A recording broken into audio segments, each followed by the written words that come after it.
Hello বন্ধুরা, আশা করছি সবাই ভালো আছেন। আজ আমি আলু, টমেটো, গোটা রসুন দিয়ে ঝাল করে চিকেন কষা রান্না করব। বন্ধুরা প্লিজ সবাই পুরো ভিডিওটা দেখবেন। প্রথমেই আমি মাংস সব মশলা দিয়ে ভালো করে মাখিয়ে নিব। আমি দিয়ে দিলাম পরিমাণ মতো লবণ, হলুদ, মরিচের গুঁড়ো, জিরা বাটা, আদা বাটা, পেঁয়াজ বাটা, রসুন বাটা।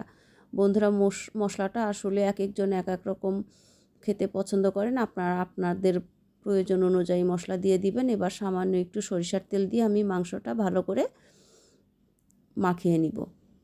মাংসটি ভালো করে মাখানো হয়ে গিয়েছে। এবার আমি মাংসটি 15 মিনিটের জন্য রেখে দিব। কড়াইয়ে দিয়ে দিলাম তেল। আমি সাদা তেল, সরিষার তেল মিলিয়ে দিয়েছি। এবার আমি সামান্য একটু লবণ আর হলুদ দিয়ে আলুগুলো ভালো করে ভেজে উঠিয়ে রেখে দিব। বন্ধুরা, চিকেন আসলে এক একজন এক এক রকমভাবে রান্না করে। তো এইভাবে একদিন আপনারা রান্না করবেন। আশা করছি আপনাদের সবার ভালো লাগবে, পরিবারের সবাই পছন্দ করবে। আমার আলু ভাজা হয়ে গিয়েছে। এবার আমি দিয়ে দিব বড় সাইজের একটা পেঁয়াজ কুচি। পেঁয়াজগুলো হালকা একটু লাল হলেই আমি দিয়ে দিব মাংস। 15 মিনিট পর এবার মাংসটি আমি তেলে দিয়ে দিলাম। এবার পেঁয়াজ সহ মাংস চুলা ছোট করে দিয়ে আমরা বেশ কিছুক্ষণ সময় নিয়ে আস্তে আস্তে ঢাকা দিয়ে কষিয়ে নিব।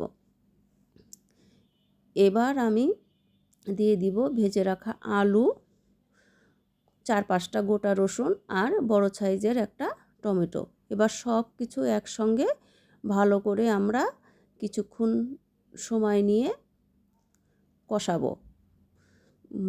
ভালো করে কষাতে হবে যাতে মাংসর কাঁচা গন্ধটাও না থাকে, আবার মশলার কাঁচা গন্ধও না থাকে। আমরা ঢাকা দিয়ে চুলা ছোট করে দিয়ে আস্তে আস্তে বেশ কিছুক্ষণ সময় ধরে কষিয়ে নিব।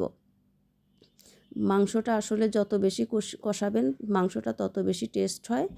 আমরা সামান্য একটু এবার দিয়ে দিব গরম জল। তো বন্ধুরা, ঝোল শুকিয়ে আসলে আপনারা হালকা একটু গরম জল দিয়ে এভাবে 2-3 বারের মতো ভালো করে মাংসটা কষিয়ে নেবেন। এবার দিয়ে দিব 2টো কাঁচামরিচ, ফ্লেভারটা ভালো হয় সেই জন্য। তো বন্ধুরা, আমার মাংস কষানো হয়ে গিয়েছে। এবার দিয়ে দিব ঝোলের জন্য পরিমাণ মতো গরম জল। বন্ধুরা, আমি সবসময় গরম জল ইউজ করি, এতে রান্নাটাও তাড়াতাড়ি হয়ে যায়, আবার সব কিছু সিদ্ধও হয় সুন্দর মতো। তো বন্ধুরা, এবার নামানোর আগে দিয়ে দিব একটু গরম মশলার গুঁড়ো।